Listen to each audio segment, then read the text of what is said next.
જે ઉમેદવારીને લઈને વિવાદ ચાલ્યો હતો એને શું હકીકત છે?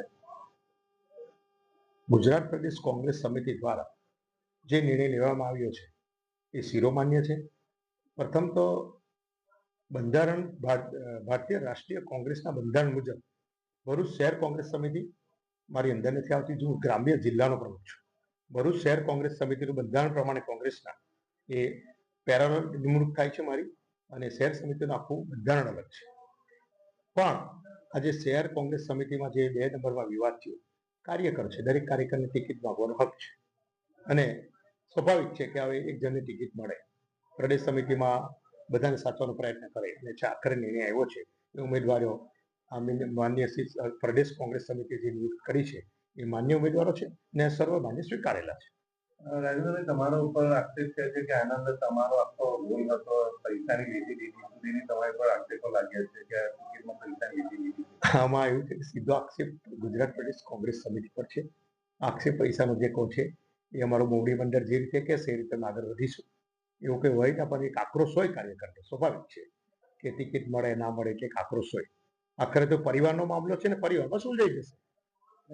જે રીતે તમારા બેનરો બધું બનાવતું, શું કાર્યવાહી કરશે આની પર જિલ્લા કોંગ્રેસ સમિતિ?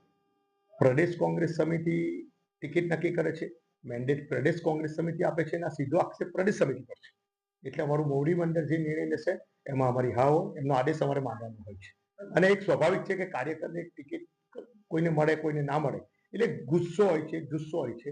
આખરે તો પરિવારમાં છે, પરિવારમાં બી ઝઘડા થતા હોય છે, પણ પછી પરિવારમાં સમેતા હોય છે. એવું કંઈ બહુ પ્રોબ્લેમ છે નહીં. આ વિવાદમાં તમારા નામ સાથેનો ઉલ્લેખ થયા છે 2000. સ્વાભાવિક છે, જિલ્લા કોંગ્રેસનો પ્રમુખ છું. મારી બંધારણ મુજબ તો હું શહેરમાં આવતો નથી, પણ સ્વાભાવિક છું, જિલ્લા કોંગ્રેસનો પક્ષનો મોવડી છું, તો સ્વાભાવિક છે કે કોઈ માણસ આક્ષેપ કરી શકે છે. પ્રદેશ સમિતિ પર આક્ષેપ થયા છે, એ કઈ પરિવારનો મામલો છે. આ આખા વિવાદમાં શું તમે કઈ પ્રયાસ કર્યા છે કે સુરત સમાધાન આવે? હા, એ તો તમામ પ્રયાસ તો પ્રદેશ સમિતિએ કરેલા છે ને આખરે સમાધાનથી પ્રદેશ સમિતિએ સમાધાનથી જ કરેલું છે ને સારા દિવસો આવશે ને ઉમેદવારો અમારે જીતવાના છે ને દર વખત કરતા પરિણામ બી ખૂબ સારું આવવાનું છે. આટલા બધા ઉમેદવારોમાં હાલમાં તો શું લઘુમતીમાં ઉભો થઈ જાય છે? નહીં, કોઈ લઘુમતી સમાજ કોંગ્રેસ સાથે છે. ગઈકાલે બી હતો, આજે બી છે ને આવતીકાલે બી રહેશે. કોઈ વિભાજન નથી. પણ સ્વાભાવિક છે, કાર્યકરો પાર્ટી માટે કામ કરતો હોય, 5 વર્ષે એકવાર ટિકિટ લેવાની હોય, ના મળતી તો ગુસ્સો આવે, સ્વાભાવિક છે, એમાં કઈ ખોટી વાત નથી.